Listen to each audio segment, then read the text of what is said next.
আমার কাছে যদি জিজ্ঞেস করা হয় পৃথিবীর সর্বশ্রেষ্ঠ খাবার কি, তাহলে চোখ বন্ধ করে একটাই কথা মাথায় আসবে, যার আর কোনো তুলনা নেই। আমরা মধ্যমগ্রাম বাজার গিয়ে একেবারে বর্ষার ইলিশ কিনে এনেছি। একটু নুন আর হলুদ মাখিয়ে সর্ষের তেলে ভেজে নিয়েই সাথে গরম ভাত, কাঁচা লঙ্কা আর ইলিশ মাছ ভাজার তেল।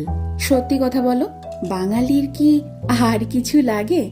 এই দিয়ে তো পুরো প্লেট খালি। আমার মা যেহেতু স্কুল শিক্ষিকা, তাই অনেক সময় এমন হয়েছে ঘটা করে রান্না করার সময়ই পাইনি। আর সে সময় যদি বাড়িতে ইলিশ মাছ থাকতো, তাহলে এই ইলিশ মাছ ভাজা দিয়ে কত তৃপ্তি করে খেয়ে উঠেছি সবাই। আমার এই বাড়িতে বাবা মা এসেছে, আর সেই তৃপ্তি করে খাওয়ানোর সুযোগটা এবার আমি পেয়েছি। আমার খাদ্যরসিক বাবা গরম গরম ভাত আর ইলিশ মাছ ভাজা নিয়ে বসে পড়েছে। দেখো কত মজা করে খাচ্ছে, দেখেও যেন তৃপ্তি আসছে আমার।